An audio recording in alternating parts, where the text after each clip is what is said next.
Good afternoon. Very good afternoon.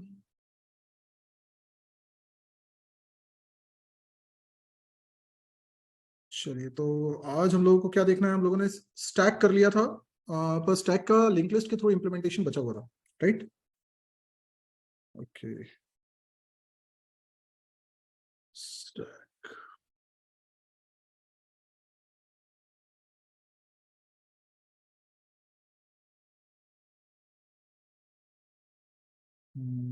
Assignment number 48, stack using link list, ये करना था हमको।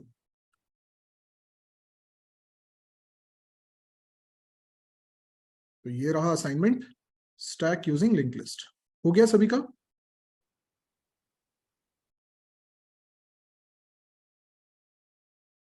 गुड। चलिए इसी को बनाएंगे, स्टैक यूजिंग लिंक लिस्ट। सबसे पहला क्या है, define a class stack with node type pointer top as member variable. अच्छा, तो स्टार्ट की जगह हमें लिंक लिस्ट में पॉइंटर का नाम रख लेना है टॉप। ठीक, तो यहां पर एक नई फाइल बनाते हैं और लिखते हैं स्टैक लिस्ट डॉट सीपीपी। ठीक है, क्या क्या इंक्लूड करना होगा? Include IO stream, hash include stdio.h, using name space std। एक स्ट्रक्चर बना लीजिए नोड, जिसके अंदर दो चीजें होंगी, आइटम और नोड टाइप का पॉइंटर नेक्स्ट। ठीक है। सुमन, डायनेमिक एरे से मैं इसलिए नहीं बनवा रहा हूँ क्योंकि डायनेमिक एरे में कुछ भी और चेंजेस नहीं है, जैसा आपने एरे के थ्रू इंप्लीमेंट किया वही रहेगा। सिर्फ जो डायनेमिक एरे वाला प्रोग्राम हमने बनाया था उसमें फुल एरे, वो डबल एरे और हाफ एरे वाला फंक्शन है, वो ऐड हो जाएगा, और कुछ भी नहीं। ठीक है। ओके, तो अभी एक क्लास बनानी है। क्लास का नाम रख लिया स्टैक, और इस क्लास के अंदर हम लोग बनाने वाले हैं एक पॉइंटर, प्राइवेट नोड टाइप का एक पॉइंटर रहेगा जिसका नाम हम रख रहे हैं टॉप, पब्लिक। ठीक है, और क्या बनाने को बोल रहे हैं? Constructor to initialize member variable. तो स्टैक स्टैक के अंदर स्टैक टॉप के अंदर आ जाएगा नल।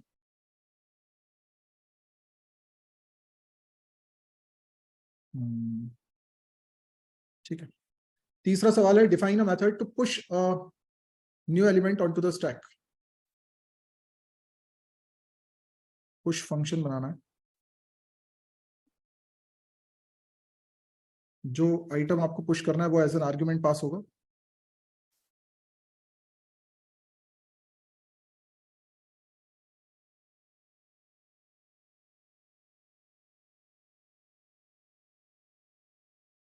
यस, क्या कोडिंग करेंगे इसमें?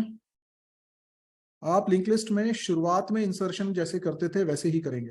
एक तो ट्रैवर्सिंग करने की जरूरत नहीं पड़ेगी, दूसरा स्टैक में हम एक ही एंड पर इंसर्शन डिलीशन करते हैं, मतलब हमने सोच लिया कि स्टार्टिंग में ही हम इंसर्शन भी करेंगे डिलीशन भी करेंगे, तो वो फर्स्ट इन लास्ट आउट वाला कॉन्सेप्ट इंप्लीमेंट हो जाएगा। तो कैसे करेंगे लेकिन हम लोग? फर्स्ट नोड के रूप में इंसर्शन, सबसे पहले नोड टाइप का एक नया पॉइंटर बनाते हैं, पॉइंटर के अंदर न्यू नोड, और इसके अंदर रख दो डेटा, और इसके नेक्स्ट में रखना पड़ेगा स्टार्ट। अब स्टार्ट में नल होगा तो नल आ जाएगा, और स्टार्ट के अंदर फर्स्ट नोड का एड्रेस होगा तो वो आ जाएगा। सॉरी, स्टार्ट की जगह यहाँ नाम रखना पड़ेगा टॉप। ठीक है। ओके, और क्या?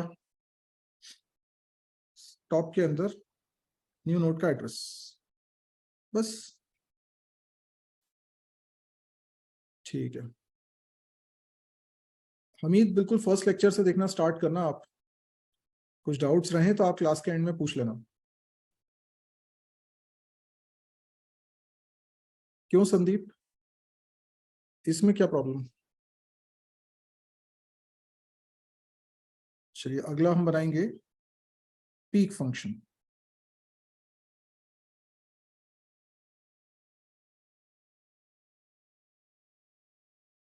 पीक फंक्शन से आप रिटर्न भी करवा सकते हो, प्रिंट भी करवा सकते हो। मैं रिटर्न करवाता हूँ। पीक पीक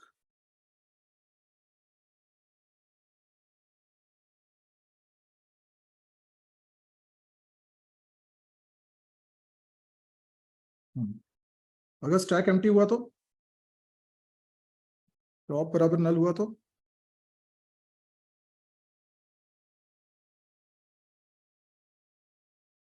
उसमें कर देना throw.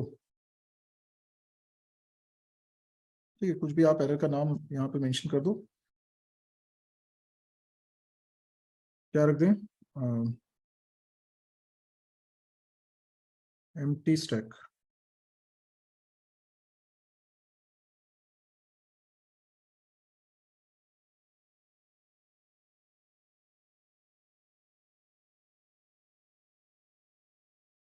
Yes, this is macro. Otherwise क्या हो जाएगा? रिटर्न हो जाएगा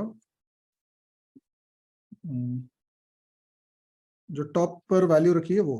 ठीक है, तो टॉप एरो आइटम।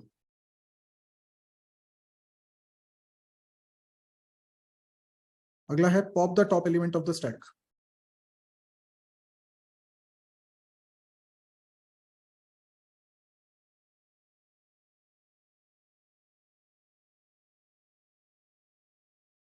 ट्रैवर्सिंग होगी नहीं ना इसमें, ट्रैवर्सिंग का ये डेटा स्ट्रक्चर ही नहीं है।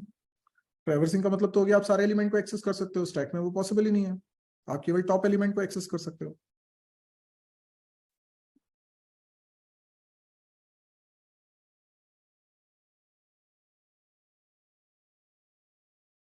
ओके, पॉप में क्या करेंगे? डिलीट करना है ना फर्स्ट को। If top is not equal to null, तो आप यहाँ पर एक नया नोट टाइप का पॉइंटर ले लीजिए और आर में टॉप, और टॉप में असाइन कर दीजिए टॉप एरो नेक्स्ट, और डिलीट कर दीजिए आर। बस हो गया।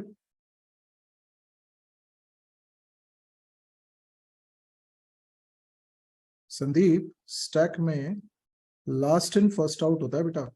First in first out Q में होता है। ओके, डिस्ट्रक्टर बनाना है to deallocate the memory.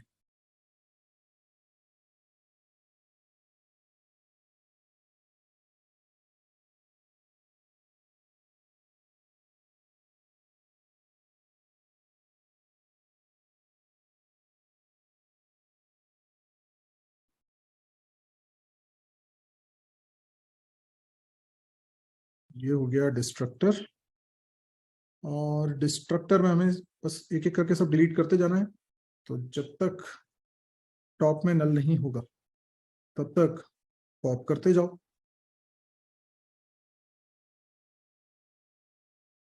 Copy constructor to implement deep copy.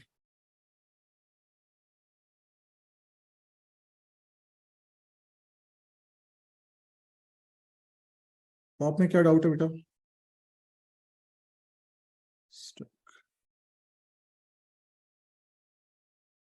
ये बन रहा है कॉपी कंस्ट्रक्टर।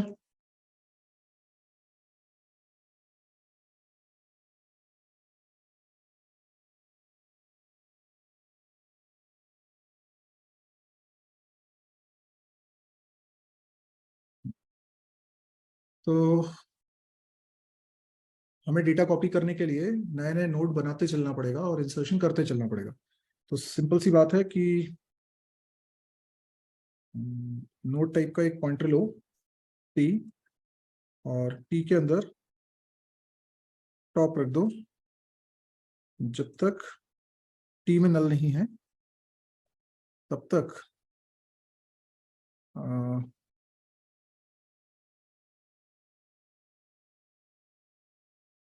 पुश करते जाओ।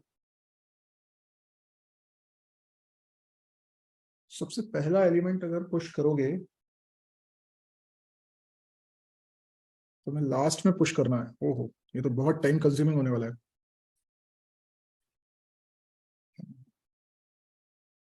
बहुत टाइम कंज्यूमिंग होने वाला है। तो मैं पूरा ट्रैवर्स करना पड़ेगा, क्योंकि अगर तुम पहला एलिमेंट लेते हो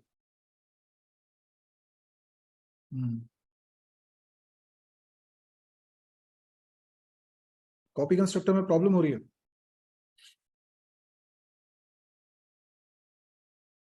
P assign S dot top, हाँ सही है, एस डॉट टॉप होना चाहिए। हम्म देखो, हमारे पास एक स्टैक है, ठीक। पहले नोड को पॉइंट कर रहा है, पहला नोड दूसरे नोड को पॉइंट कर रहा है, दूसरा नोड तीसरे नोड को पॉइंट कर रहा है, तीसरा चौथे नोड को पॉइंट कर रहा है, इसमें नल है। इस तरीके से लिंक लिस्ट है, ठीक है। ऐसा सीन। अब तुम क्या बोलते हो कि ये जो टॉप है ये ऐसे, ठीक। अब तुम एक नया स्टैक बना रहे हो, उसी के लिए कॉपी कंस्ट्रक्टर कॉल हुआ है। ये उसका टॉप, ठीक। अब तुम्हें डीप कॉपी करनी है। अगर तुमने इसका डेटा इसमें कॉपी कर लिया तो ये भी इसी को पॉइंट करने लग जाएगा, तो दोनों ऑब्जेक्ट्स एक ही लिंक लिस्ट को पॉइंट कर रहे होंगे। ये हम नहीं चाहते, ठीक है। आप समझ में आ गया। तो अब हमें क्या करना है, यहाँ पे अलग नोड बनाने हैं और इन नोड्स का डेटा कॉपी करना है, ये करना है। अब प्रॉब्लम क्या है कि जैसे मैं इस लिंक लिस्ट को ऐसे ट्रैवर्स करते हुए एक एक की वैल्यू इधर नोड में रखता जाता हूँ, तो प्रॉब्लम ये है कि अगर मैं इसको एज अ फर्स्ट नोड रखूंगा तो फिर इसको भी फर्स्ट नोड बनाऊंगा तो ये आगे पुश हो जाएगा, तो ये एक्चुअल में लिंक लिस्ट रिवर्स हो जाएगी। तो मैं क्या करने वाला हूँ, लिंक लिस्ट को रिवर्स करने का फंक्शन पहले बनाने वाला हूँ, ठीक है। लिंक लिस्ट को रिवर्स करने का फंक्शन पहले बनाने वाला हूँ। कैसा?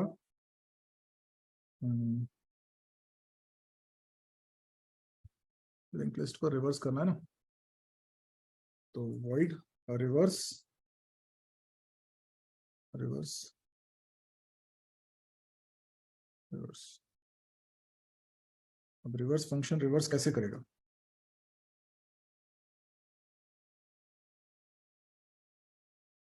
यहां पे बनाता हूं, वॉइड स्टैक रिवर्स, ठीक है। स्टैक का रिवर्स होना है, तो रिवर्स करने के लिए मैंने नोट टाइप का एक पॉइंटर लिया टी, और नोट टाइप का एक और पॉइंटर लेता हूं,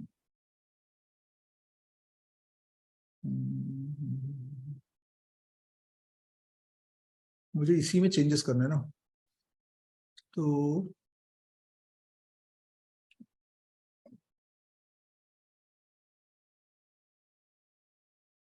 एक तरीका ये हो सकता है, अगर मैं रिटर्न नहीं कराना चाहता, जैसे मैं इसको रिवर्स करना चाहता हूँ, तो मैं क्या करूंगा, मैं एक नया ऑब्जेक्ट बनाऊंगा, नया ऑब्जेक्ट बनाऊंगा और उसमें रखता जाता हूँ, ठीक है। We can do like this. मैं एक नया ऑब्जेक्ट बनाता हूँ, उसके अंदर मैं इसको इंसर्ट करता हूँ, एक एक करके इंसर्ट करता जाता हूँ, और फर्स्ट में इंसर्ट करता जाता हूँ, तो एक नया बन जाएगा, और इसको मैं डिलीट भी करता जाऊँ, ठीक है। और फिर इस चीज को इसमें डालता हूँ, ठीक है। तो ऐसे करते हैं हम लोग। यहाँ पे एक टेम्परेरी पॉइंटर लेते हैं, ये टेम्परेरी पॉइंटर है, और टी सिर्फ ट्रैवर्सिंग के लिए यूज हो रहा था ना, टी की जरूरत ही नहीं है मेरे ख्याल से, टी की जरूरत ही नहीं है। हम सिर्फ टेम्प के अंदर इंसर्ट करते जाएं।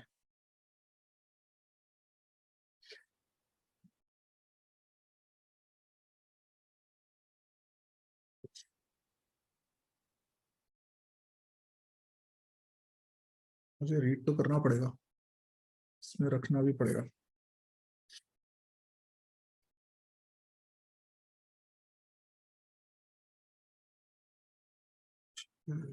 टॉप एलिमेंट है,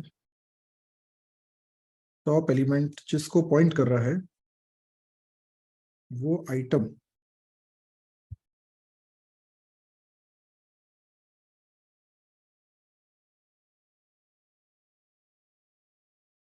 एक काम करा जाए, एक स्टैक का ऑब्जेक्ट बना लिया जाए, S1, ठीक है। और लूप लगा के जब तक टॉप में नल नहीं है तब तक S1 डॉट पुश और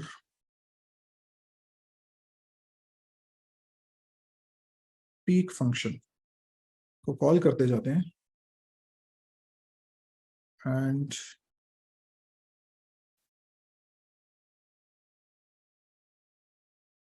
पॉप करते जाते हैं। देखो जरा समझ में आया क्या? मैंने क्या किया, मैंने एक और ऑब्जेक्ट बनाया स्टैक का, ठीक है, और उसमें पुश करता जा रहा हूं एलिमेंट, और जो हमारा ओरिजिनल स्टैक था उसमें से पॉप करता जा रहा हूं। तो सारे एलिमेंट इसमें पुश होते जा रहे हैं और ये रिवर्स में आ गया है, रिवर्स में आ गया है, ठीक है, रिवर्स में आ गया है। हम्म, हम्म, हम्म, हम्म। लेकिन फिर वही दिक्कत तो वही जा रही है, दिक्कत तो तब भी जाएगी। देखो ये रिवर्स तो हो गया है और ये नए ऑब्जेक्ट में है।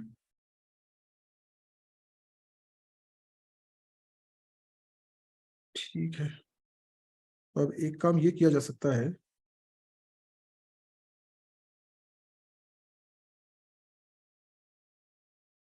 इसका डेटा इधर कॉपी करना पड़ेगा, है ना, मतलब टॉप के अंदर असाइन करना पड़ेगा S1 डॉट टॉप, ठीक है ना। तो अब क्या होगा, हमारा जो ओरिजिनल स्टैक है उसके टॉप में इसका टॉप आ जाएगा, ये भी ठीक है। अब लेकिन वो डिस्ट्रक्टर ना चले, इसके लिए जरूरी है कि S1 के टॉप में नल असाइन कर दें। अगर S1 के टॉप में नल असाइन कर देंगे तो उसके प्रॉब्लम सॉल्व हो जाएगी। और टॉप के अंदर इस ये लिंक लिस्ट आ गई है, परफेक्ट है। Yes it is done. Clear है? इसमें किसी को डाउट है तो बताओ। ये हमने लिंक लिस्ट को रिवर्स कर लिया है ना। अच्छा अब इधर आ जाओ, ये एक्चुअल में ये सवाल था हमारे 9th वाला। हम्म, अब कॉपी कंस्ट्रक्टर का सोचो।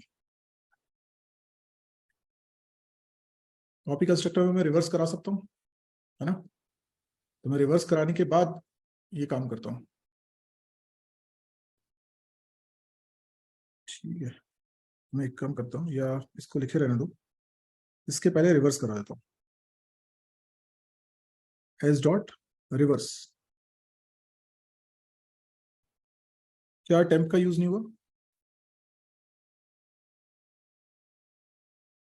टेम्प का यूज ही नहीं हुआ? अरे टेम्प ही लेना था, वो टॉप ले लिया मैंने। अच्छा हाँ, ऑब्जेक्ट बना लिया, ठीक है, नहीं सही है, टेम्प का यूज नहीं होगा। पहले मैं बिना ऑब्जेक्ट बनाए करना चाह रहा था, ठीक है।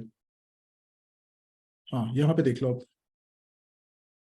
यहाँ पे तुमने जो स्टैक पास हुआ है उसको रिवर्स कर लिया है। रिवर्स करने के बाद उसके पहले नोड का एड्रेस टी में रख लिया है, और टी में जब तक नल नहीं आ रहा है ना, टी में जब तक नल नहीं आ रहा है तब तक टी एरो आइटम पुश करते जाओ, ठीक है ना। और टी में असाइन करो टी एरो नेक्स्ट, टी में असाइन किया टी एरो नेक्स्ट। अब ये चलता रहेगा और एक एक आइटम पुश होता रहेगा, क्योंकि हम रिवर्स पहले ही कर चुके हैं। तो वो अब एज इट इज कॉपी हो जाएगा, और कॉपी हो जाने के बाद जब टी में नल हो जाएगा तो बाद में वापस से रिवर्स जरूर कर देना, ताकि वो ओरिजिनल स्टेट में आ जाए, ठीक है।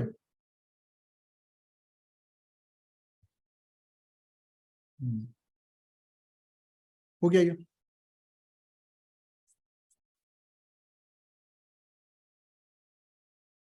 Copy assignment operator deep copy के लिए ऐसे ही बनेगा, कॉपी असाइनमेंट ऑपरेटर। क्या होगा इसमें, return type stack reference operator assignment stack reference.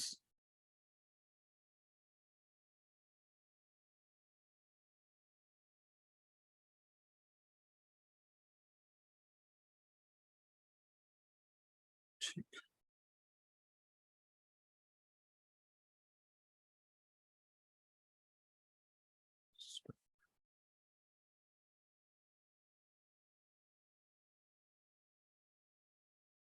अरे 2 बार कहाँ से आ गई?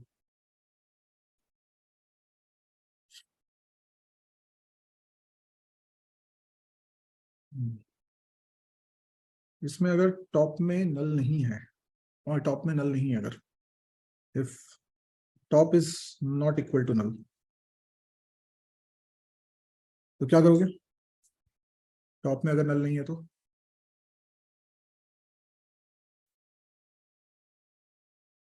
रिलीज करोगे, वाइल टॉप पॉप।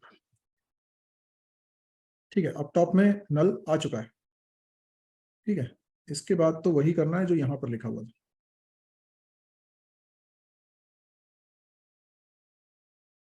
ठीक है ना? और ये सब हो जाने के बाद रिटर्न करना होगा स्टार दिस।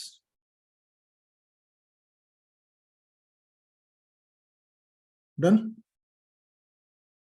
तो असाइनमेंट 48 हमारा कंप्लीट हो चुका है। सभी को क्लियर हुआ? बना लिया था सभी ने? चलो गुड। इसको करते हैं क्लोज और असाइनमेंट नंबर 49 पे आ जाते हैं।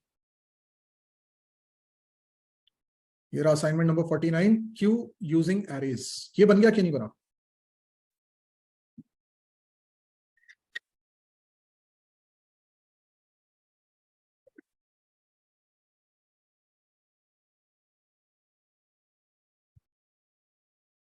बन गया। चलो किसी से बात करते हैं, है ना? कौन बात करना चाहता है? जरा मैं क्यू में उसका एक्सपीरियंस सुनना चाहता हूँ, बनाते वक्त कैसा लगा, कितनी आसानी से बन गया, कितना टाइम लगा। Just raise your hand, I will unmute you.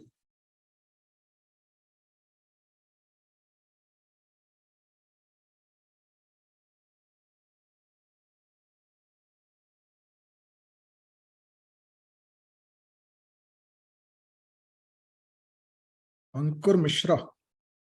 अंकुर, मैंने अलाउ किया आपको।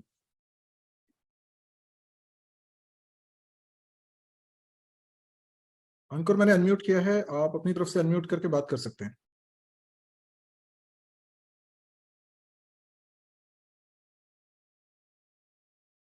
यस अंकुर, अभी आवाज नहीं आई आपकी।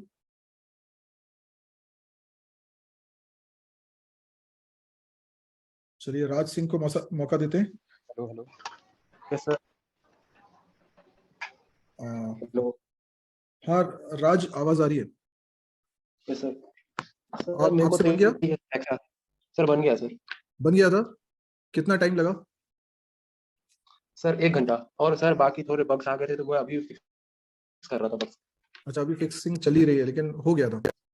सर हो गया, मतलब अभी हो जस्ट हो गया सर पूरा। अच्छा, और इसके पहले जितने डेटा स्ट्रक्चर स्टैक के और उसके पहले के, वो सारे हो गए लिंक लिस्ट वाले? सर लिंक लिस्ट का डब्ल्यू सर्कुलर लिंक लिस्ट और स्टैक का लास्ट वाला लिंक लिस्ट वाला नहीं हुआ सर, अभी एग्जाम चल रहे हैं ना। अच्छा, एग्जाम चल रहा है। Yes sir. तो कैसा लग रहा है डेटा स्ट्रक्चर? सर जितना सुनता था उतना हार्ड नहीं है सर, आराम से बन जा रहा है, बन रहा दिक्कत है नहीं ना? हो रही। अरे वाह। तो लोग तो बहुत बोलते हैं डेटा स्ट्रक्चर के बारे में, बहुत टफ है। सर पता ही नहीं चला सर कि डेटा स्ट्रक्चर के बारे में लोग ऐसा बोलते हैं, तो बड़ा आसान लगा, बन जाते हैं बड़े आराम से। अच्छा, आपके कॉलेज में, आपकी क्लास में कितने लोग हैं जिनसे डेटा स्ट्रक्चर के प्रोग्राम्स बनते होंगे? अरे सर, सर मैं बीकॉम का हूँ। B Com? Yes sir, B Com Delhi University. अच्छा, तो अभी अभी कॉलेज का नहीं है सीन? सर नहीं सर। अच्छा, ओके। तो अभी क्या करने वाले हैं उसके बाद? सर अभी सोचा नहीं था सर, ये तो प्रोग्रामिंग में इंटरेस्ट है तो इसलिए मैं करता हूँ सर, रिसर्च के लिए मैं पढ़ता हूँ सर, ऐसे ही मेरे को प्रोजेक्ट बनाना पसंद है इसलिए मैं पढ़ता रहता वेरी गुड, वेरी गुड। नहीं, अच्छे से मेहनत करो, अच्छी बड़ी अपॉर्चुनिटीज मिल सकती है। डेटा स्ट्रक्चर स्ट्रांग रखो, है ना? हूँ। यस अच्छा सर। चांस मिलेगा। रिसर्च सेक्टर में जाना है तो जा सकते हो, इसमें बहुत बहुत स्कोप है। Yes sir. ठीक है, चलो।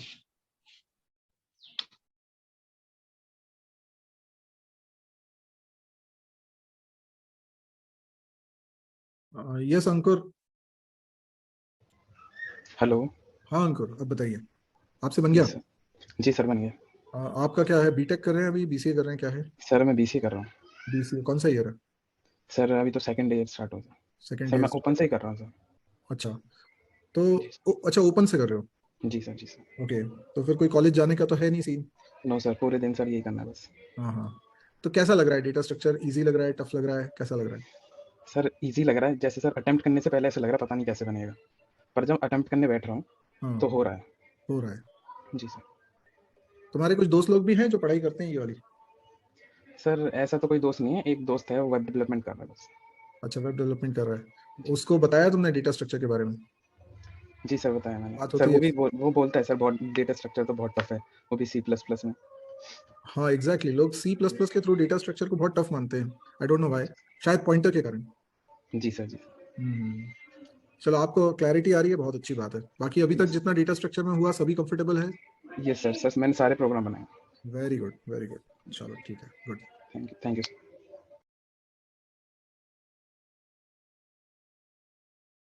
Okay, it sounds good. C++ में डेटा स्ट्रक्चर को इम्प्लीमेंट करना स्टूडेंट्स टफ इसलिए मानते हैं, नंबर वन रीजन कि उनका C++ पे कमांड कम होता है। नंबर टू, इसमें पॉइंटर्स का कॉन्सेप्ट होता है, इसमें मेमोरी मैनेजमेंट खुद करना पड़ता है। आपको डिलीट करने का खुद ध्यान रखना है क्योंकि इसमें मेमोरी लीक का खतरा होता है। और डायग्राम बना के विजुअलाइज करना, इसकी प्रैक्टिस अगर नहीं कर रहा है कोई तो बहुत मुश्किल जाता है उसको समझने में कि क्या हो रहा है, इसलिए भी टफ लगता है लोगों को। लेकिन मेरा ऐसा मानना है कि अगर आपने C++ में डेटा स्ट्रक्चर को इम्प्लीमेंट कर लिया है ना, तो फिर प्रोग्रामिंग में कोई परेशानी आपको जीवन भर नहीं जाएगी। प्रोग्रामिंग में तो नहीं जाएगी, आप प्रोग्राम्स तो बना ही लोगे, कैसे भी करके प्रोग्राम तो बना ही लोगे, है ना। चीजें सिर्फ हो सकती है कि कोई टेक्नोलॉजी हमको पता ही नहीं है कि वो कैसे वर्क करती है, तो जब तक हमें पता नहीं है तब तक वो टफ हो सकती है। जैसे ही हमें पता चल जाएगा वो आसान हो जाएगी। लेकिन प्रोग्रामिंग करना, लिखना आपके लिए मुश्किल नहीं होगा। अगर लॉजिक नहीं भी बन रहा है, लॉजिक कोई समझा दे तो भी हम कोड तो हम कर देंगे। ये स्थिति में तो हम आ चुके हैं। चलो, अभी हम लोग क्यू का बनाएंगे प्रोग्राम, जिसमें एरे की मदद से बनाने वाले हैं। तो पहले तो डायग्रामेटिकली हमें समझना है कि हमें करना क्या है यहाँ पे। तो हम्म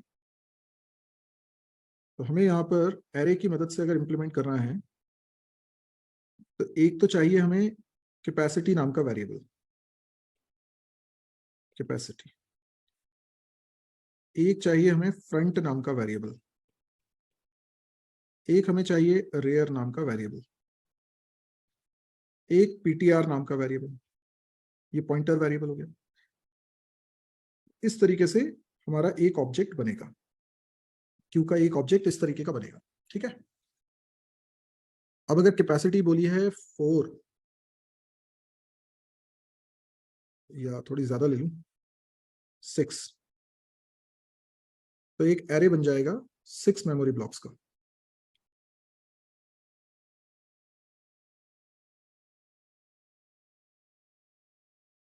ठीक है, ये इसको पॉइंट कर रहा है। इनके इंडेक्स हैं 0, 1, 2, 3, 4, 5। अब ये हमारे लिए क्यू है, ठीक। अब इसमें हमें सारे पॉसिबल सिनेरियो सोचने हैं, ठीक है। इंसर्शन और डिलीशन यही सबसे ज्यादा मुसीबत देंगे। और जब हम इंसर्शन और डिलीशन के बारे में सोचें, तो हम इस डायग्राम को देखें और डायग्राम में डमी ऑपरेशंस परफॉर्म करके ये समझने की कोशिश करें कि कितने तरह की सिचुएशंस क्रिएट होती हैं जिनको हमें हैंडल करना पड़ेगा। वो अगर हमने कर लिया तो हमसे बन जाएगा।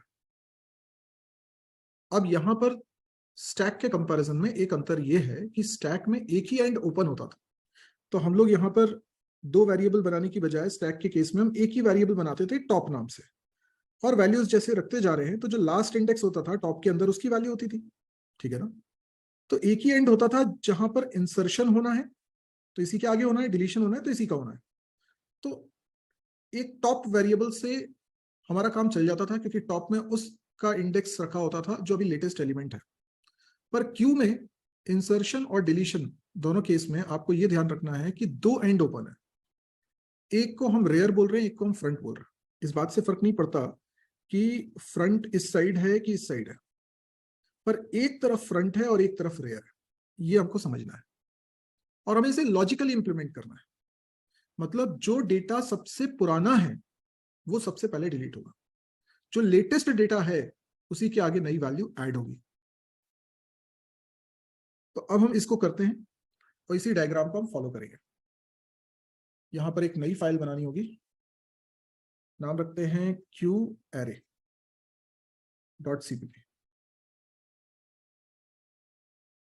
hash include iostream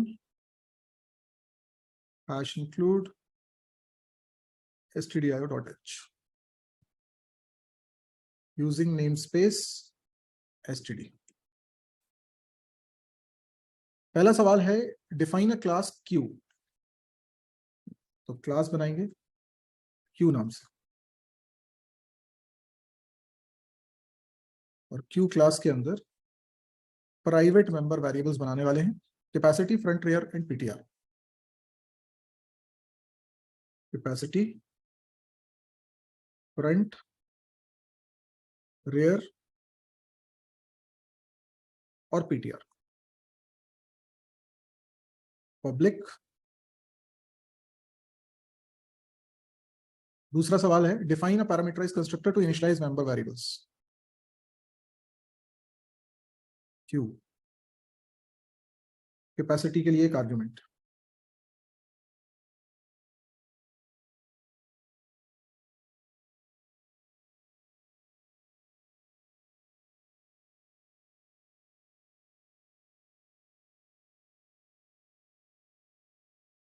तो क्या होगा, सबसे पहले कैपेसिटी में कैप की वैल्यू असाइन कर दें,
फ्रंट की वैल्यू -1 रहेगी, गुड। रेयर की वैल्यू क्या रहेगी, वो भी -1।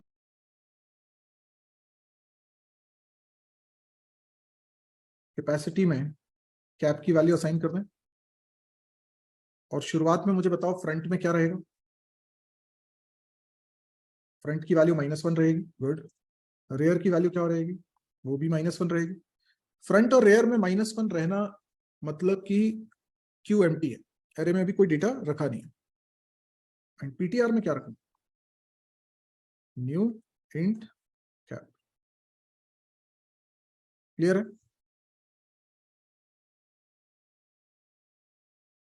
अमित नल क्यों रखेंगे भाई, हम तो एरे बनाएंगे ना, क्यू बनाना है हमको। Define a method to insert a new element at the rear in the queue. Insert.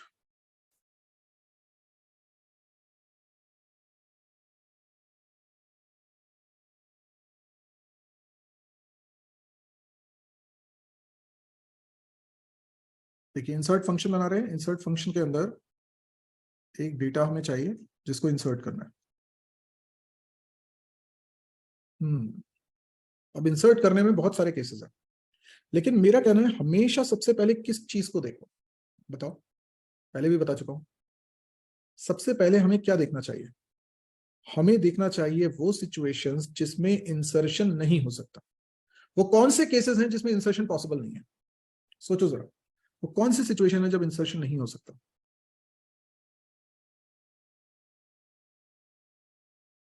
हम्म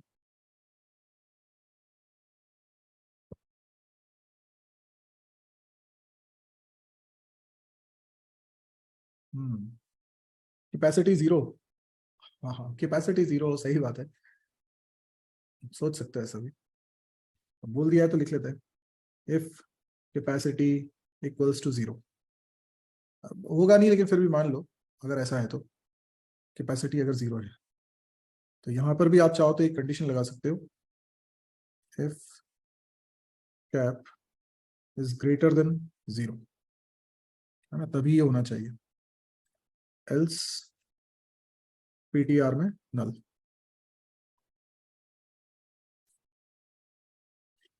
हाँ तो कैपेसिटी अगर जीरो होगी, है ना, तो थ्रो कर दो इनवैलिड क्यू स्टेट।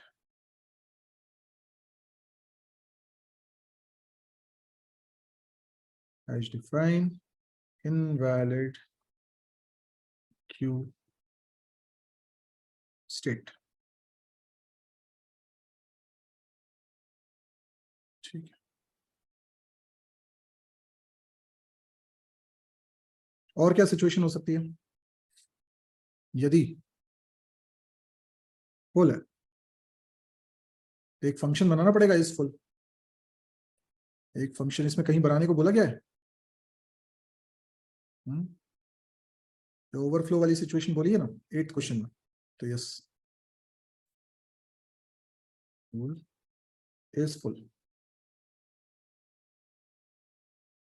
बुक नहीं भूल।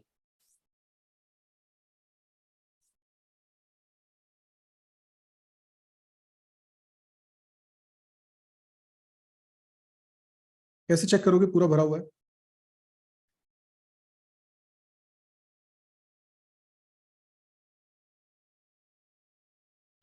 चलो बनाओ कंडीशन, ये फुल होने की कंडीशन बताओ। अभी तो सोचो दोनों में -1 है, इसमें भी -1 है, इसमें भी -1 है। अभी फुल है क्या, अभी फुल है क्या, नहीं है, ठीक है, अभी फुल नहीं है।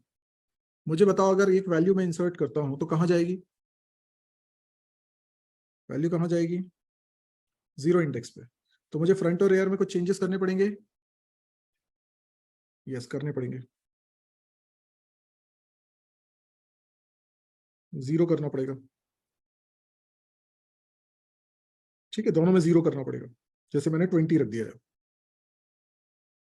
अभी एक और वैल्यू इंसर्ट करूंगा, कहां जाएगी, इंडेक्स 1 पे जाएगी। फ्रंट और रेयर में कोई चेंजेस होंगे, केवल रेयर में चेंजेस होंगे, गुड। क्योंकि इंसर्शन केवल रेयर पे होता है। एक और वैल्यू इंसर्ट करता हूं, इंडेक्स 2 पे जाएगी, तो रेयर की वैल्यू भी 2 हो जाएगी। तो बेसिकली फ्रंट और रेयर क्या डिनोट कर रहे हैं? फ्रंट बोल रहा है ओल्डेस्ट वैल्यू कहाँ रखी है, 0 इंडेक्स पे, तो डिलीट होगा तो यही होगा सबसे पहले। लेटेस्ट वैल्यू कहाँ रखी है, रेयर पे, ठीक है, तो अगर इंसर्शन होगा तो इसकी आगे ही होगी। तो एक और वैल्यू अगर इंसर्ट करता हूं जैसे कि 50, तो इंडेक्स 3 पे जाएगा, इंडेक्स 3 हो गया रेयर के अंदर। एक और वैल्यू अगर इंसर्ट करता हूं तो वो इंडेक्स 4 पे जाएगा, यस और नो, तो रेयर की वैल्यू 4 हो जाएगी। एक और वैल्यू इंसर्ट करता हूं तो वो कहां जाएगी, इंडेक्स 5 पे, तो रेयर की वैल्यू कितनी हो जाएगी, 5 हो जाएगी, ठीक है। एक और वैल्यू इंसर्ट करना चाहता हूं, होगी क्या इंसर्ट? ये कौन सी सिचुएशन है? ये सिचुएशन है फुल होने की, ठीक है, फुल होने की। अब यहां सुप्रिया का कहना है कि अगर हम देखें तो रेयर की वैल्यू कैपेसिटी -1 हो गई है, बिल्कुल सही बात है, कैपेसिटी -1 हो गई। तो क्या रेयर की वैल्यू कैपेसिटी -1 होना क्यू का फुल होना है? नहीं है। क्यों नहीं है? क्योंकि मान लो मैंने एक वैल्यू डिलीट करी, तो कौन सी वैल्यू डिलीट होगी सुप्रिया बताओ, अमित कुशवाहा बताओ, अगर एक वैल्यू डिलीट करूंगा तो कौन सी वैल्यू डिलीट होगी, इंडेक्स 0 वाली। तो इंडेक्स 0 वाली वैल्यू अगर मैं डिलीट करूंगा तो फ्रंट की वैल्यू क्या हो जाएगी, फ्रंट की वैल्यू क्या हो जाएगी, फ्रंट की वैल्यू हो जाएगी 1। क्या ये क्यू फुल है, पूरा भरा हुआ है? नहीं भरा है, अभी इसमें जगह है, पूरा भरा हुआ नहीं है। पर रेयर इक्वल्स टू कैपेसिटी -1 है ना, हाँ रेयर इक्वल्स टू कैपेसिटी -1 है, तो क्या आप इसे फुल मानोगे? तो क्या ये फुल की कंडीशन है? क्या ये तभी ट्रू होगा जब फुल होगा? नहीं, ये तो फुल नहीं है, फिर भी ये ट्रू है। आया समझ में अमित, सुप्रिया, समझ में आया? ठीक है,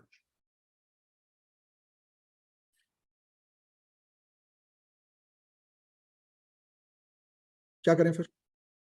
फुल की कंडीशन किसको माने?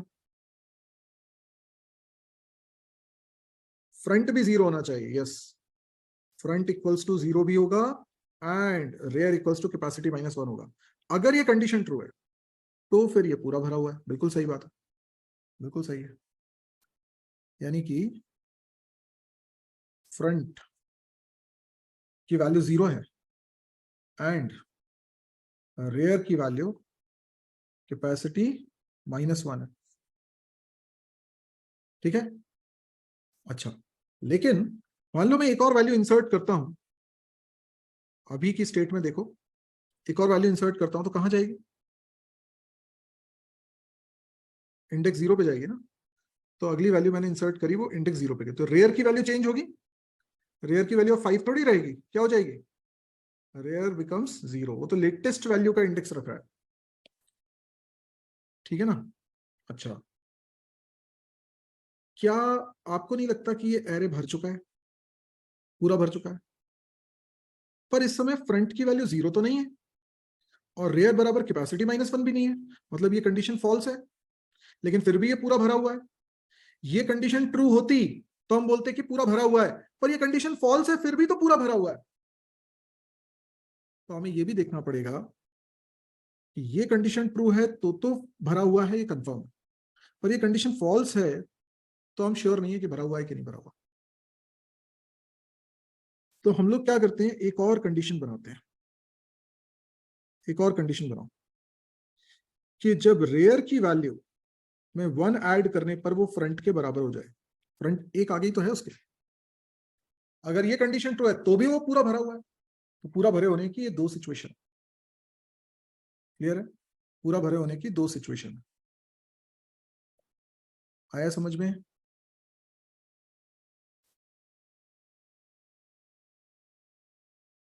ठीक है, तो यहां पे लगा दो और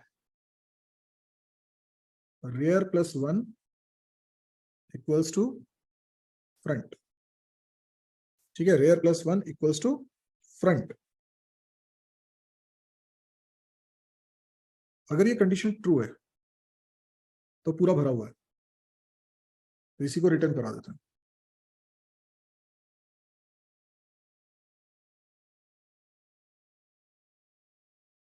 ठीक है, समझ में आया? या तो ये कंडीशन ट्रू हो जाए या फिर ये वाली कंडीशन ट्रू हो जाए। कोई एक भी कंडीशन ट्रू हो गई इसका मतलब वो पूरा भरा हुआ है। तो अब इस फुल की जो सिचुएशन है, अगर वो पूरा भरा हुआ है तो भी हम इंसर्शन नहीं कर सकते, तो हम ओवरफ्लो का केस बोलेंगे।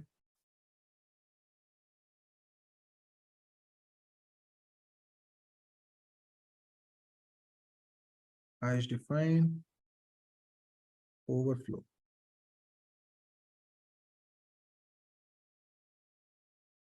ठीक है, अब वो कैपेसिटी भी जीरो नहीं है, और कैपेसिटी जीरो बोलने की बजाय हम बोलते हैं less than equal to zero.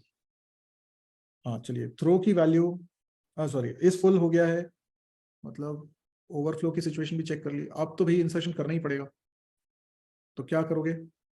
Insertion में भी तो कई सारे केसेस थे। कितने केसेस तुम्हें समझ में आ रहे हैं इंसर्शन में? ये तो फुल वाली सिचुएशन तो हमने देख ली, इसको छोड़ दो।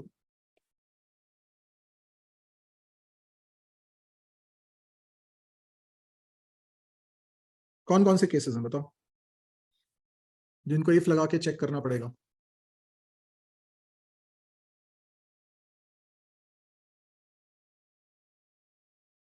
इंसर्शन के क्या क्या सिनेरियोज हैं बताओ।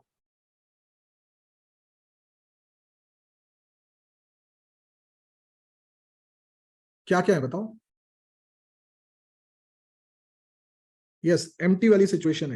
एम्प्टी वाली सिचुएशन एक अलग केस क्यों है? एम्प्टी वाली सिचुएशन में ऐसा क्या खास है? क्योंकि एम्प्टी वाली सिचुएशन में फ्रंट और रियर दोनों में चेंजेस करने पड़ते हैं, इसलिए वो स्पेशल केस है। ठीक है, तो एक सिचुएशन बन रही है हमारे पास एम्प्टी क्यू, क्योंकि इस केस में आपको फ्रंट में भी चेंजेस करने हैं और रियर में भी। तो फ्रंट में अगर -1 है एंड रियर में भी -1 है, वैसे मुझे दोनों को चेक करने की जरूरत नहीं है, किसी एक को चेक कर लो, फ्रंट को कर लो या रेयर को कर लो, क्योंकि एक में -1 होगा तो दूसरे में भी -1 ही होगा। तो दोनों में अगर -1 है, किसी एक में -1 है मतलब दोनों में -1 है, तो एम्प्टी है क्यू। तो वो एक स्पेशल केस है, उसमें आप रेयर और फ्रंट दोनों में 0 रखने वाले हो। दूसरा केस बताओ। यस सुप्रिया, नॉर्मली रेयर में इंक्रीमेंट करते चलेंगे, बिल्कुल सही है, नॉर्मल केस जिसमें रेयर में आपको इंक्रीमेंट करना है। और कोई केस जब कुछ नॉर्मल से अलग हटके करना पड़ रहा है? बताओ, सोचो, बताओ मुझे। जब, यस वेरी गुड राज, वेरी गुड, जब रेयर कैपेसिटी -1 के बराबर हो जाए, यानी रेयर आखिरी इंडेक्स पे जब पहुंच जाएगा तो उसमें इंक्रीमेंट होने की बजाय उसमें 0 जाने वाला है। यस, तो वो तीसरा केस हो जाएगा। ठीक है, तो when rear equals to capacity -1, तो हमें क्या करना है? हमें रेयर की वैल्यू 0 करनी है। बस इंसर्शन के ये सारे केसेस हमको हैंडल करने हैं। तो यदि रेयर की वैल्यू -1 है, मतलब पूरा एम्प्टी है, तो क्या करें? रेयर में, फ्रंट में, दोनों में -1 असाइन कर दो। और क्या करोगे? -1 बोल रहा हूँ, 0 असाइन करो। और क्या करोगे? डेटा भी तो रखोगे, तो ptr रेयर डेटा। अच्छा, ऐसा नहीं होता, एल्स इफ रेयर की वैल्यू कैपेसिटी -1, देखो ओवरफ्लो की सिचुएशन होती तो यहाँ पे आते ही नहीं, पहले थ्रो हो जाता। तो कैपेसिटी -1, क्या करेंगे? रेयर में 0 असाइन करेंगे और पीटीआर रेयर में डेटा असाइन करेंगे। और क्या केस है? नॉर्मल केस, जिसमें हमें रेयर में सिंपली इंक्रीमेंट करना है और पीटीआर रेयर के अंदर डेटा असाइन करना है। ठीक,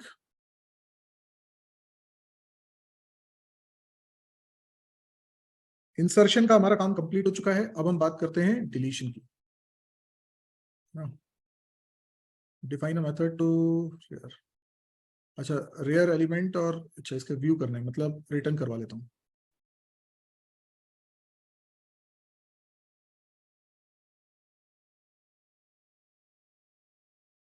int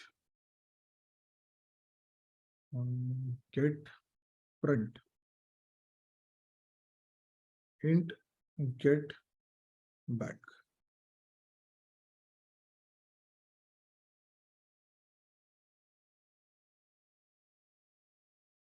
int q get front,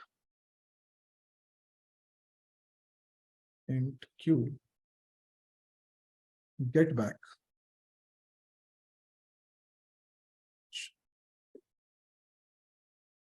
वैसे तो सिंपल है, लेकिन हमको देखना है कि कहीं अंडरफ्लो वाली सिचुएशन ना हो, तो एक फंक्शन और बनाते हैं, do q is empty। empty की सिचुएशन क्या है, फ्रंट या रेयर किसी एक को चेक कर लो, है ना, रिटर्न फ्रंट इक्वल्स टू -1, वो एम्प्टी है, लेकिन ये फंक्शन ऊपर डिक्लेयर करना पड़ेगा।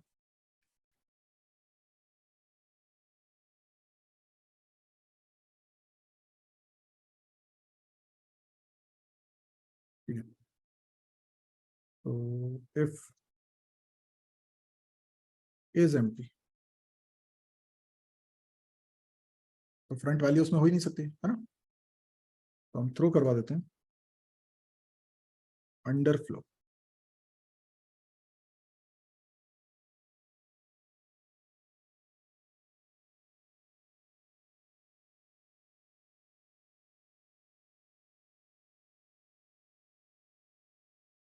ठीक है, ये बात तो दोनों पे लागू होगी, गेट फ्रंट पे भी और गेट बैक पे भी।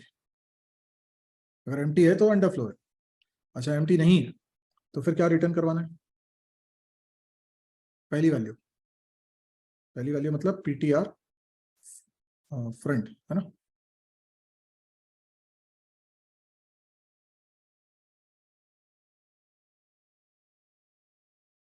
Return ptr rare.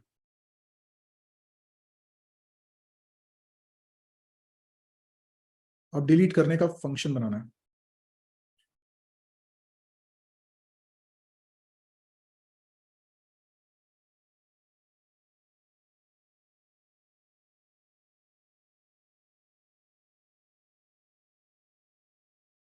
सो डिलीट।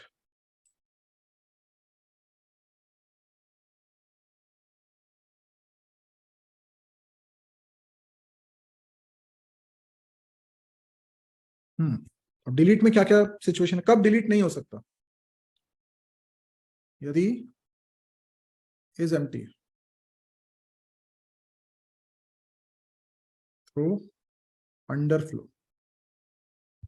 और कब डिलीट नहीं हो सकता,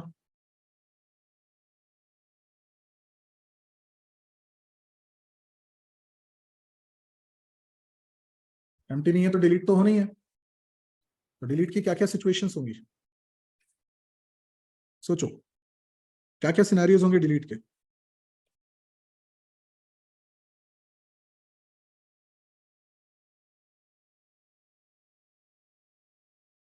डिलीट के क्या क्या सिचुएशंस होंगे,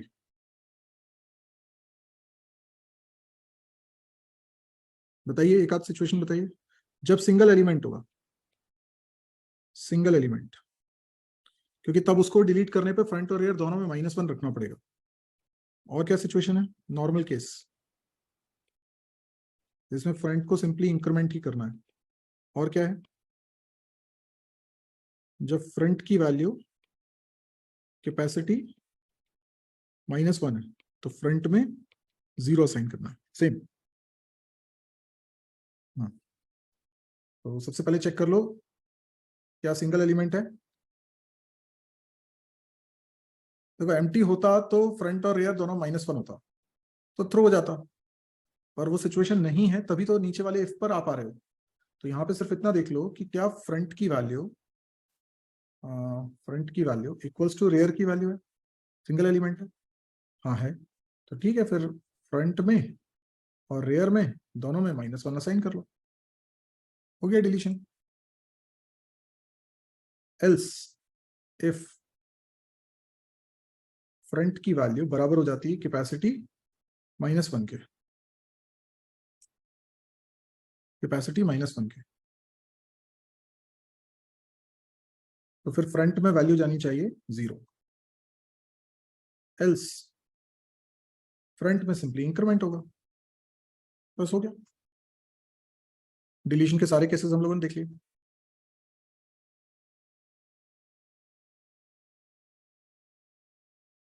डिस्ट्रक्टर बनाना है टू डीएलोकेट मेमोरी।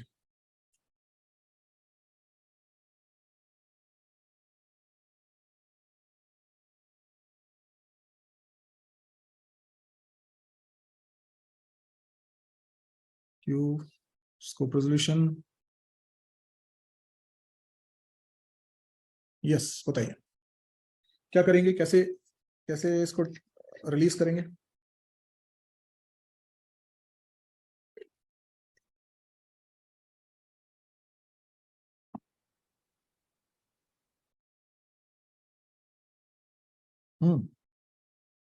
कैसे डिलीट कराओगे?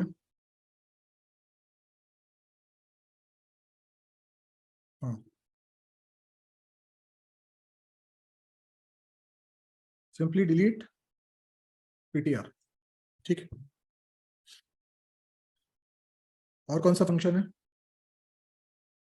Count number of elements present in the Q, एक काउंट फंक्शन और बना दो।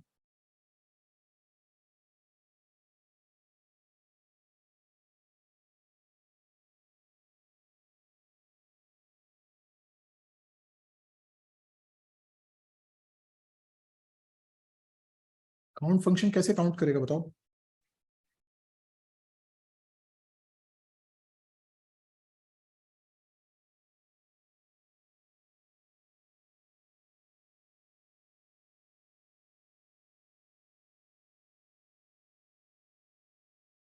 नहीं, काउंट अलग से वेरिएबल थोड़ी ले रहे हैं अमित, आपको तो काउंट करने के लिए एक फंक्शनैलिटी बनानी है, इतने में ही। बताओ अभी कैसे बनाओगे?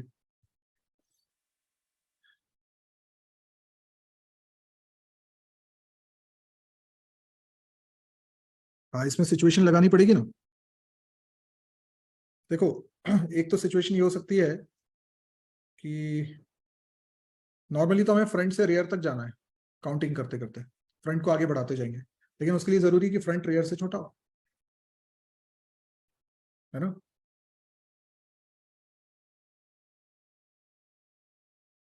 हम्म,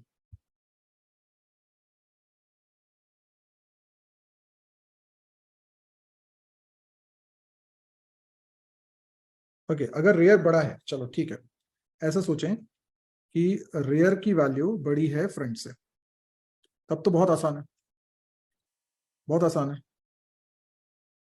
कैसे हो जाएगा? रेयर माइनस फ्रंट करेंगे, ठीक है, तो -0 5 +1 ये रिटर्न करा दो। लेकिन अगर ऐसा नहीं हुआ तो एल्स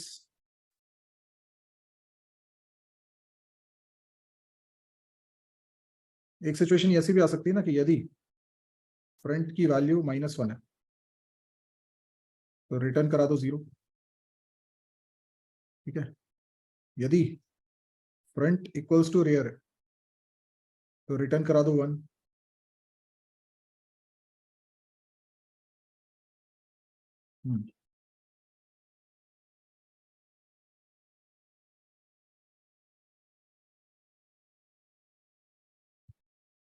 जैसे इस केस में था ना, इसमें रेयर है 0, फ्रंट है 1, टोटल एलिमेंट्स कैसे काउंट करोगे?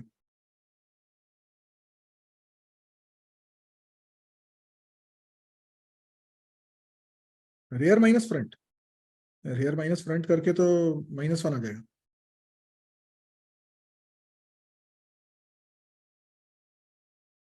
कैपेसिटी को भी इन्वॉल्व करना पड़ेगा, बिल्कुल सही है।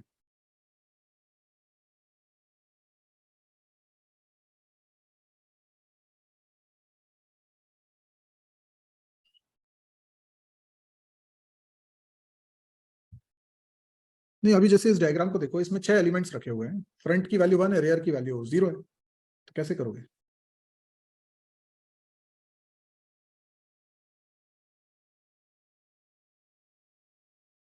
अगर मैं इसमें ऐसा लिखूं, कैपेसिटी, कैपेसिटी कितना है, 6 है, इसमें माइनस कर दूं, 0 ही माइनस होगा, मतलब कि रेयर, मतलब कि फ्रंट, फ्रंट माइनस रेयर -1। पर ये वैसे सही है कि नहीं है? अगर मैं एक और वैल्यू डिलीट कर देता हूं तो फ्रंट की वैल्यू 2 हो जाती है, 2 हो जाती है, तो ये हो जाएगा 6 माइनस, फ्रंट की वैल्यू हो गई 2, 2 माइनस 0 -1, तो ये हो जाएगा 1, 5। इसमें तो सही आ रही है। अवनीश क्या लिख रहे हो? माइनस रेयर प्लस रेयर तो 0 ही हो जाएगा ना। तो कैपेसिटी 6 है, 6 में से अपन सब्ट्रैक्ट कर रहे हैं। मान लो यहाँ पर 2 वैल्यूज डिलीट कर देता हूँ और एक वैल्यू इंसर्ट कर देता हूँ, तो रेयर में हो जाता 1 और फ्रंट में हो जाता 3। ठीक है, तो 3 -1, 2, 2 -1, 1, बिल्कुल सही आ रहा है, ये फॉर्मूला ठीक लग रहा है।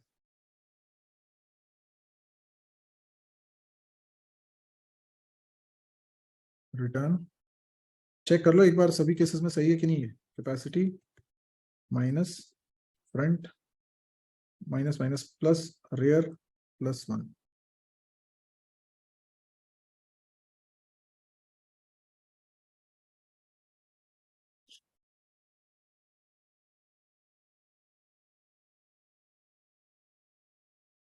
सभी सिचुएशन में सही है ना?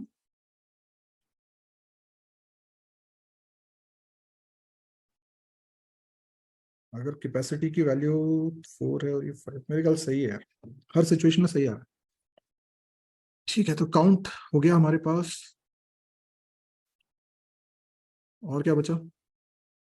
Copy constructor and copy assignment operator. Copy constructor,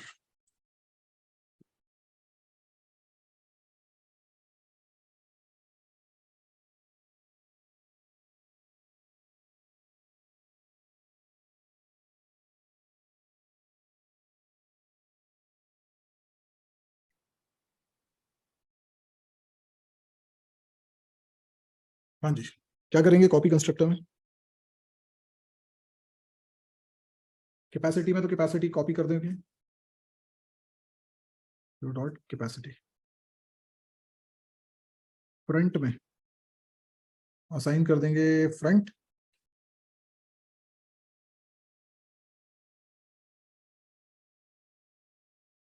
rare में असाइन कर देंगे क्यू डॉट रेयर। पीटीआर में क्या असाइन करोगे? पीटीआर में असाइन करोगे न्यू कैपेसिटी।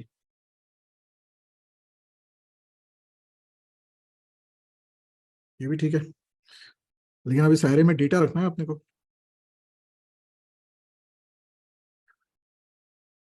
डेटा कैसे रखोगे बताओ?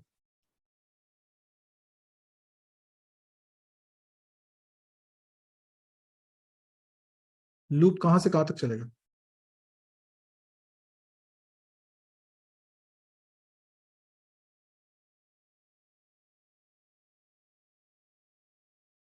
और फ्रंट से रेयर तक चलाओगे तो फ्रंट तो आगे भी हो सकता है ना रेयर के।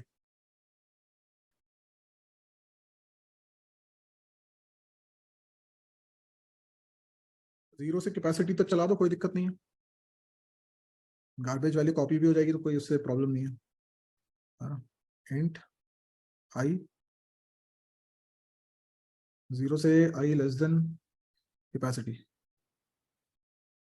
आई प्लस प्लस, तो पीटीआर आई में असाइन कर देंगे क्यू डॉट पीटीआर आई।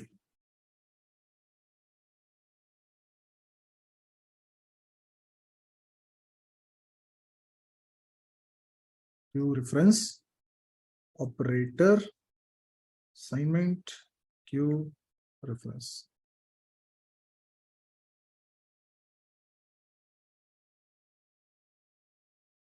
Q reference, Q membership label, operator assignment, Q reference.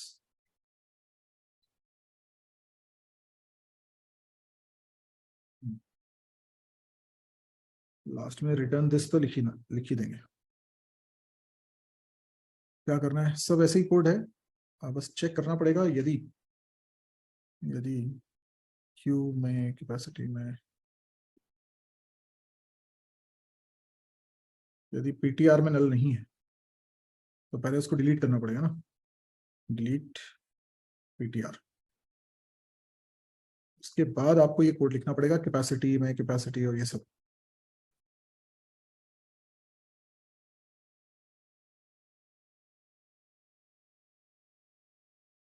ठीक है,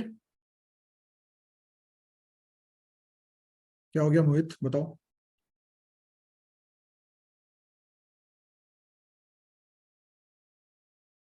ये हमारे सारे हो गए है ना, असाइनमेंट 49 कंप्लीट। यस मोहित बताओ।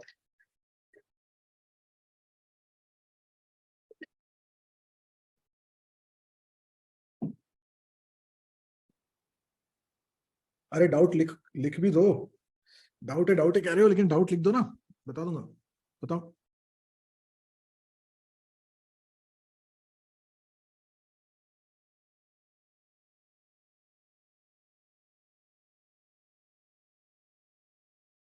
मोहित कुमार लिखो अपना डाउट। अंकुर मिश्रा डाउट लिखो।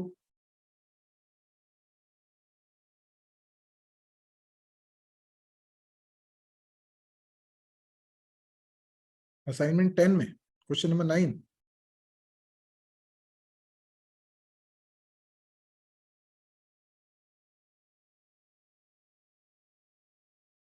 whether given number is Armstrong or not। इसमें क्या डाउट है, आर्मस्ट्रॉन्ग नंबर नहीं मालूम क्या होता है।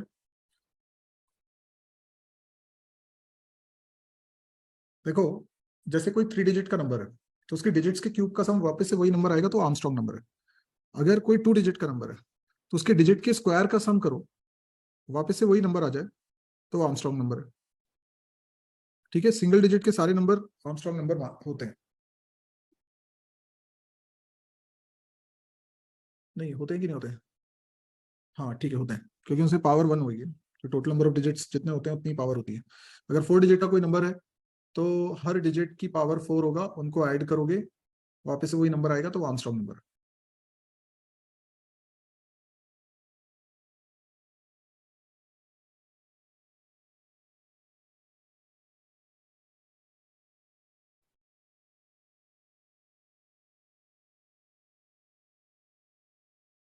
मोहित अलाउ किया है, आप बोल के बता दीजिए क्या डाउट है आपको।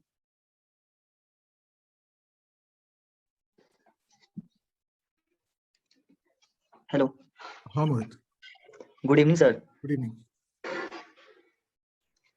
सर थोड़ा सर तो मतलब समझ में आ ही रहा है सर, यहाँ पे थोड़ा दिक्कत हो रहा है सर। जहाँ पे मॉड्यूल आपके हैं और डी में जो डी के इनसाइड में जो मान गया वैल्यू गया सर, वो वैल्यू पता नहीं चल रहा सर कि कितना गया और कैसे जाएगा। डी में नंबर ऑफ डिजिट्स आ रहे हैं है ना, यस सर।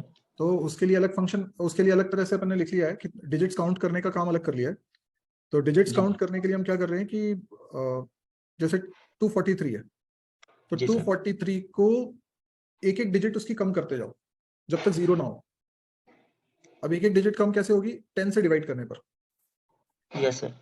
जैसे कोई नंबर जैसे है 243 तो यस सर। 243 को x मान लो, तो मैं x में डिवाइड करूंगा 10 का, तो x की वैल्यू कितनी हो जाएगी 24। यस सर 24 हो जाएगी। Yes sir. इसको मैंने एक बार चलाया तो ऐसा हुआ, अगर एक और बार चलाऊंगा तो क्या होगा, एक और बार 4 केवल आ जाएगी, 2 आ जाएगी सर, उसमें रिमाइंडर 4। एक और बार चलाएंगे तो क्या हो जाएगा 0। 0। यस तो सर। 3 बार चलाया तो जी total sir. Number of digits 3 हो गए। तो डी को तुम इंक्रीमेंट करते चल रहे थे और ये रिपीट कर रहे थे जब तक कि x में 0 ना हो जाए। जी सर। ठीक है, तो जब अपने को डिजिट पता चल गए टोटल नंबर ऑफ डिजिट्स कितने हैं। नहीं सर, थोड़ा यहाँ डाउट हो रहा है सर कि y में जो वैल्यू है 243 है सर, तो d में जब हम मॉड्यूल करेंगे 10 से 243 को, तो डी में जो मान जाएगा सर वो कितना जाएगा ये पता नहीं चल रहा है सर। 10 से मॉड्यूलस करोगे तो 3 जाएगा, लेकिन वो डिजिट्स निकालने के लिए हो रहा है। ये तो मैं तुम्हें बता रहा हूँ digit, total number of digits कितनी है उसका कोड बता रहा हूँ। देखो जो वीडियो में समझाया गया ना, उसमें वेरिएबल के नाम कुछ और हो सकते हैं, वो तो ऑन द स्पॉट डिसाइड किया होगा कौन से वेरिएबल का नाम। जी सर, उसमें तो 153 लिया हुआ है सर। हाँ तो वो तो एग्जांपल है, मतलब मैं ये कह रहा हूँ कि आपको ये समझ में आ गया कि हम कैसे ये पता करेंगे किसी नंबर में कितनी डिजिट्स हैं। हाँ सर, ये तो डिजिट पता चल गया सर, डिजिट निकालने डिजिट के हमें लिए। पता चल गया कितनी है, ठीक है। अब Yes. हमें क्या करना है, हमें आर्मस्ट्रांग नंबर निकालना है, मतलब क्या था सवाल, किसी नंबर को चेक करना है कि वो आर्मस्ट्रांग नंबर है कि नहीं है। तो जो नंबर Yes. है मेरे पास वो है x, ठीक है। और Yes. उसमें डिजिट्स निकालने के लिए x का डेटा पहले y में कॉपी कर लिया, और जब तक y में 0 नहीं हुआ तब तक मैं एक d वेरिएबल भी लेके रखा हुआ था, d की वैल्यू शुरुआत में 0 थी, तो मैं y को डिवाइड करता चल रहा हूँ जी सर, 10 से, ताकि और d को इंक्रीमेंट करता चल रहा हूँ, तो मुझे फाइनली पता चल जाएगा कि कितने डिजिट्स हैं। अब मुझे पता चल गया d डिजिट्स हैं, तो d क्या हो जाएगी, पावर हो जाएगी हर एक डिजिट की। तो अब हर एक डिजिट कैसे निकालूं, तो मैंने फिर से रखा, और अब y y के अंदर एक, ये सर, जब तक y, तो मैं एक एक s नाम का वेरिएबल ले लेता हूँ, सम निकालना भी पड़ेगा मुझे साथ में। तो मैं सम के अंदर रख रहा हूँ y मॉड्यूलस 10, और इसकी पावर मुझे करना है d। तो पावर निकालने के लिए एक हमें अलग कोड बनाना पड़ेगा, या तो फंक्शन बनाओ या कोड बनाओ, जैसे भी करो। तो सर हाँ थोड़ा डाउट यहाँ पे हो रहा है सर कि जो y is इक्वल टू 0 के अंदर सर उसको लिए 4 में लिए हैं, जैसे लूप बना दिए हैं कि y इक्वल टू x, और फिर कंडीशन में y ले लिए हैं, इसके बाद y को डिवाइड कर दिए हैं 10 से, y में रख दिए हैं सर, लूप बना दिए हैं वहां पे। हाँ, तो वो पावर निकालने के लिए कर रहे होंगे। जी सर, वहीं पे थोड़ा सा हमको समझ में नहीं आ पा रहा है सर। पावर निकाल लेते हैं, पावर निकाल लेते हैं, रुक जाओ। जी सर, y इक्वल जैसे हमने किया, बेसिकली हमें पावर निकालना है। पावर क्या होता है, जैसे जी कोई डिजिट है, जैसे 153 है, तो इसमें से 3 है, तो 3 की पावर 3 करना है, तो तुम्हें 3 को 3 बार मल्टीप्लाई करना है ना। Yes sir. तो देखो तुमने कोड जो लिखा हुआ है उसमें यही तो कर रहे होंगे, लूप जी लगा। सर, लूप में ले लिए हैं सर, 4 में ले लिए हैं y equal to x। For जी, लूप लगा दिया, इसके बाद y इक्वल्स टू x, जी, y sin x लिख लिया, और कंडीशन में क्या लिखा है, y केवल सर। हाँ मतलब y जब तक 0 नहीं होगा तब तक चलेगा। और उसके बाद सेमीकोलन के बाद क्या लिखा है,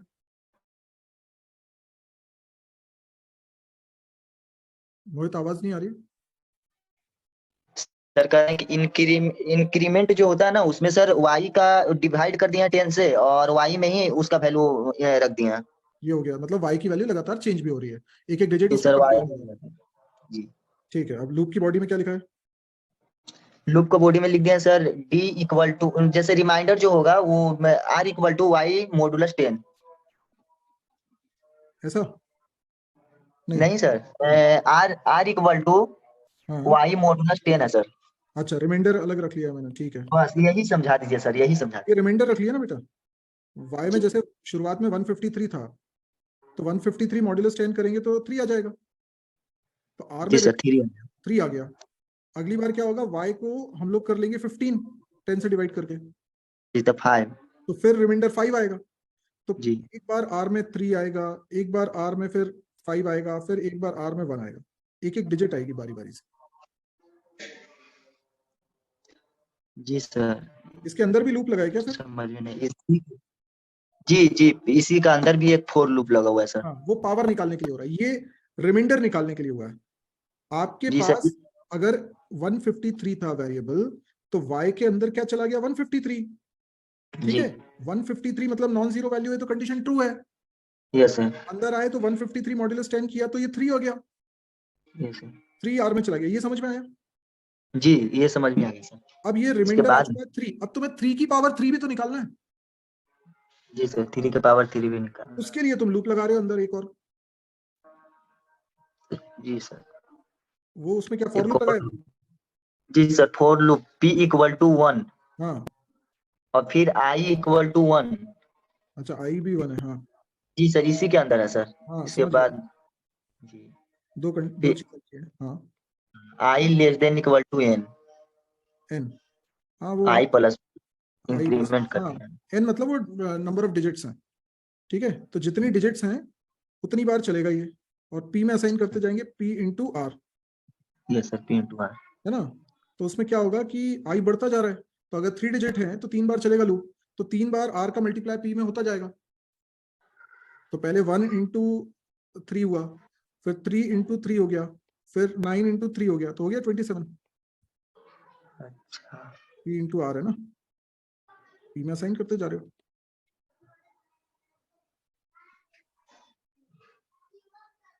अरे पी में क्या है, शुरुआत में 1 है ना, जी सर 1 है सर।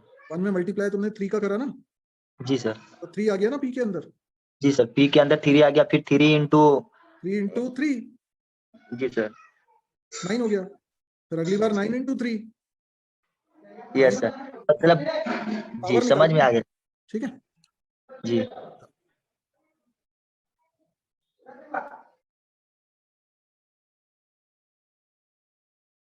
हाँ जी, तो ये तो हो गया।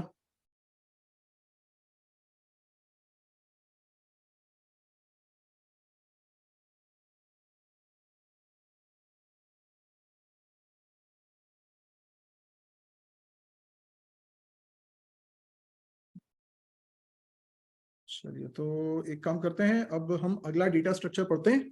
और अगला डेटा, अभी अभी क्या है, क्यू का इम्प्लीमेंटेशन यूजिंग लिंक लिस्ट भी बचा है, वो हम कल की क्लास में करेंगे। आज हम अगला डेटा स्ट्रक्चर पढ़ लेते हैं, दैट इज डेक, ठीक है। अगला डेटा स्ट्रक्चर है डेक। 5 मिनट का ब्रेक लेना है, 4:35 हो रहा है, 4:40 पे रिज्यूम करेंगे।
Yes, welcome back.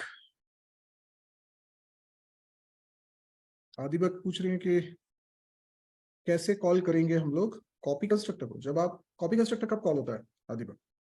जब ऑब्जेक्ट बनाते हैं और उसी क्लास के ऑब्जेक्ट से इनिशियलाइज करते हैं तो कॉपी कंस्ट्रक्टर कॉल होगा। कॉपी असाइनमेंट ऑपरेटर भी सेम सिचुएशन है, पर आप उस समय ऑब्जेक्ट बना नहीं रहे हो, बन चुका है ऑब्जेक्ट और उसमें सेम क्लास के ऑब्जेक्ट से उसको असाइन कर रहे हो, कॉपी कर रहे हो, जैसे S1 असाइन S2। ठीक है, अब डेक हम लोग पढ़ना स्टार्ट करते हैं।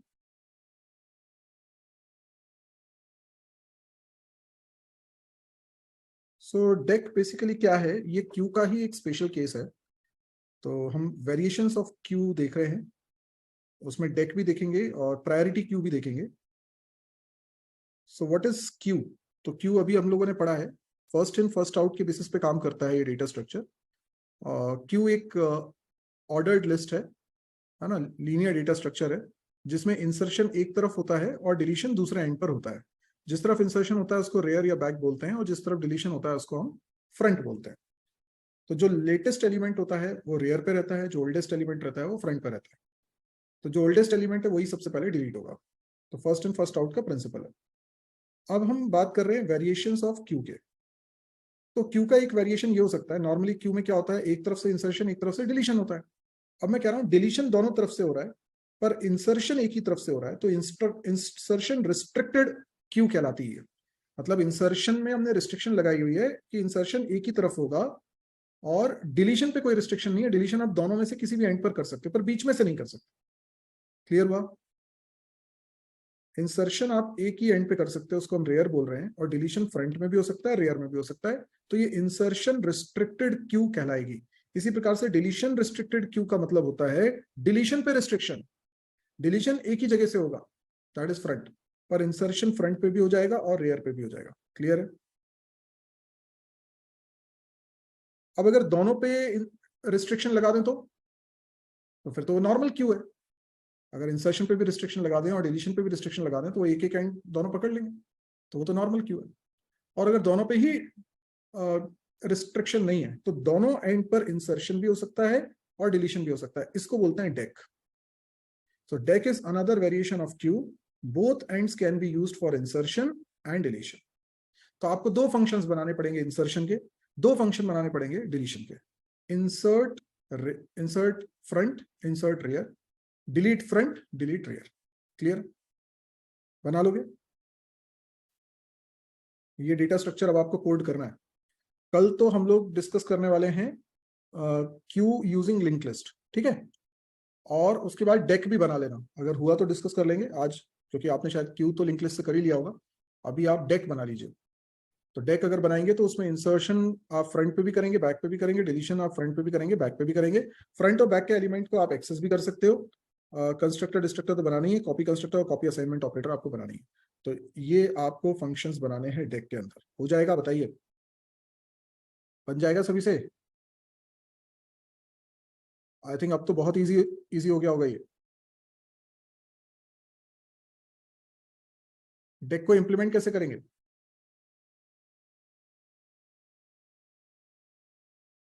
कैसे इंप्लीमेंट करोगे डेक को?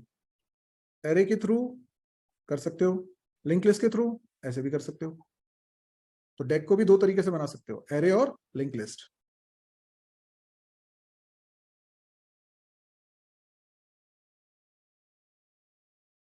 ठीक है, तो डेक को भी आप तीनों तरीके से इंप्लीमेंट कर सकते हो, एरे, डायनेमिक एरे और लिंक लिस्ट। मैं चाहता हूं आप एरे और लिंक लिस्ट दोनों से बना लो। ठीक। Another variation of Q is priority queue. हालांकि प्रायोरिटी क्यू को बनाने के कई तरीके हैं, बट इसको भी वेरिएशन ऑफ क्यू के अंतर्गत ही पढ़ा जाता है। प्रायोरिटी क्यू का मतलब यह है कि डेटा क्यू में क्या होता है, क्यू में जो ओल्डेस्ट डेटा है वो सबसे पहले डिलीट होगा, यानी फर्स्ट इन फर्स्ट आउट। पर यहां ऐसा नहीं है, यहां पर ये जिसकी प्रायोरिटी ज्यादा है वही डिलीट होगा। हाँ, अगर दो एलिमेंट की प्रायोरिटी सेम है तो फिर कैसे डिलीट होगा? तो फिर फर्स्ट इन फर्स्ट आउट लगेगा। समझ में आई बात? यहां पर हर एलिमेंट की कुछ प्रायोरिटी है, प्रायोरिटी एक नंबर हो सकता है, तो प्रायोरिटी नंबर जितना ज्यादा है उतनी ज्यादा प्रायोरिटी है। ठीक है?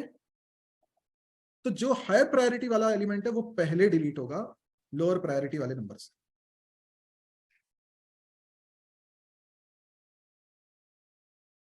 ठीक है, समझ में आया? तो डिलीशन में कोई चॉइस नहीं है, जो हाईएस्ट प्रायोरिटी का है वही डिलीट करो। अगर दो की प्रायोरिटी सेम है तो जो उन दोनों में पहले आया था उसको डिलीट करो। ठीक, अब प्रायोरिटी क्यू को कैसे इंप्लीमेंट करोगे?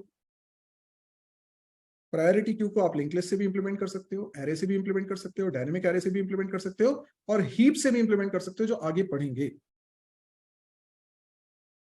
प्रायोरिटी कैसे पता चलेगी? डेटा कैसे पता चलता है? क्या डेटा रखना है वो कैसे पता चलता है?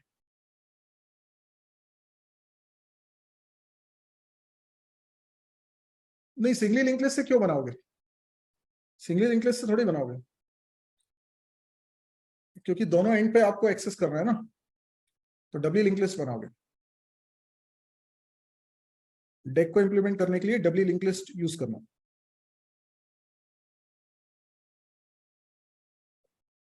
अच्छा चलो, एरे के थ्रू कैसे इंप्लीमेंट होगा, लिंक लिस्ट के थ्रू कैसे इंप्लीमेंट होगा, देखते हैं। अगर मैं बना रहा हूं priority queue using link list, ठीक है, priority queue using link list.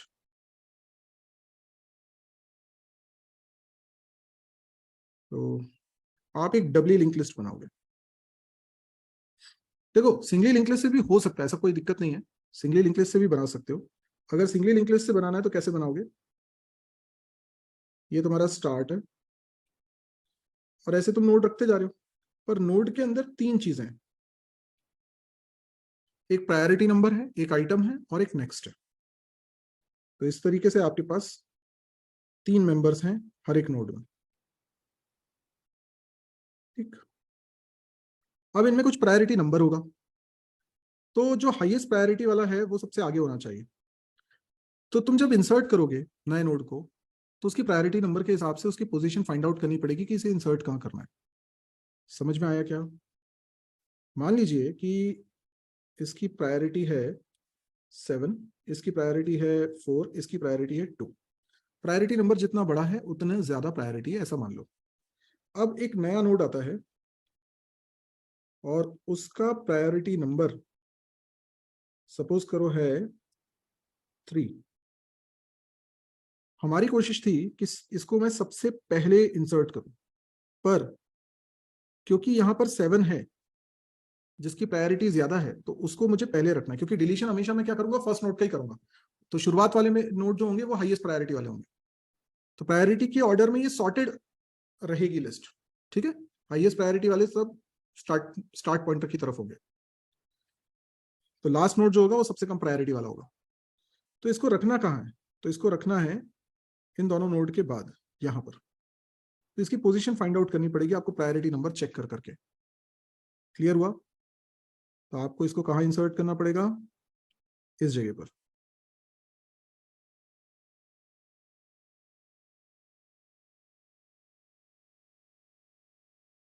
ठीक है ना, ऐसे तो बन जाएगा, सिंगली लिंक लिस्ट से भी बन जाएगा।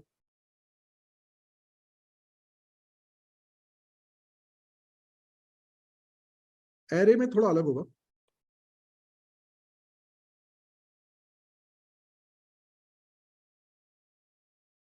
तो आपको यार 2 डायमेंशनल एरे लेना पड़ेगा हर एक प्रायोरिटी नंबर के लिए अलग अलग। जैसे हमने तय किया कि प्रायोरिटी नंबर 5 है, ठीक है, तो प्रायोरिटी नंबर 5 है, मतलब लेट्स से 0 1 2 3 4, ऐसे ऐसे 5 प्रायोरिटी नंबर है। ठीक है, प्रायोरिटी नंबर, ठीक है ना।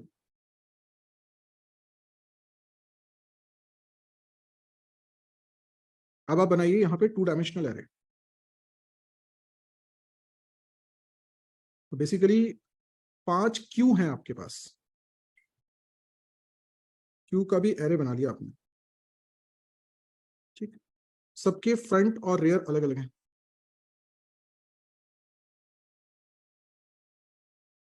तो फ्रंट का एक अलग एरे बना लेना, रेयर का एक अलग एरे बना लेना, ये 2 डायमेंशनल एरे बनेगा। तो मान लो यहाँ इंडेक्स है 0 1 2 3 4 5 6 7 इस तरह से इंडेक्स है। अब मान लीजिए एक एलिमेंट आता है जिसकी प्रायोरिटी 4 है, ऐसा है, मतलब बहुत ज्यादा प्रायोरिटी वाला है, तो उसको मैं यहाँ रखूंगा। ठीक है, तो यहाँ हो जाएगा 0 0, बाकी सब में -1 है। अब एक और एलिमेंट आता है जिसकी प्रायोरिटी 3 है, तो वो कहाँ जाएगा, इसमें जाएगा। एक और एलिमेंट आता है जिसकी प्रायोरिटी 3 है, तो वो कहाँ जाएगा, तो इसी में जाएगा 60, है ना। इसका रेयर चेंज हो जाएगा, रेयर बिकम्स 1। एक और एलिमेंट आता है जिसकी प्रायोरिटी 1 है, एक और एलिमेंट आता है जिसकी प्रायोरिटी 0 है, एक और एलिमेंट आता है जिसकी प्रायोरिटी 4 है,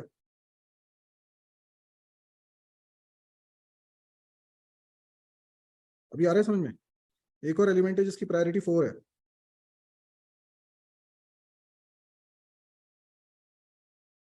ऐसे जा रहा है। अब जब डिलीट करोगे तो इस एरे में से डेटा सबसे पहले डिलीट होगा। जब तक ये एरे में एक भी एलिमेंट है, बाकी एरे में से डिलीशन हो ही नहीं सकता, क्योंकि सबसे ज्यादा प्रायोरिटी वाले यही है। पर सबसे ज्यादा प्रायोरिटी वाले भी 3 है, तो इसमें क्या होगा, जो ओल्डेस्ट एलिमेंट है वो डिलीट होगा। तो 20 ओल्डेस्ट है, मतलब फ्रंट इसका 0 है ना, तो 20 को डिलीट करोगे, फिर 90 को डिलीट करोगे, फिर 100 को डिलीट करोगे, तब 50 की बारी आएगी, उसके बाद 60 की बारी आएगी, है ना, उसके बाद 70 की बारी आएगी, उसके बाद 80 की बारी आएगी, ऐसे डिलीशन होगा। क्लियर हुआ। हीप तो जब पढ़ाऊंगा तो हीप से बनाएंगे, और हीप वाला जो है वो ज्यादा यूज में आता है।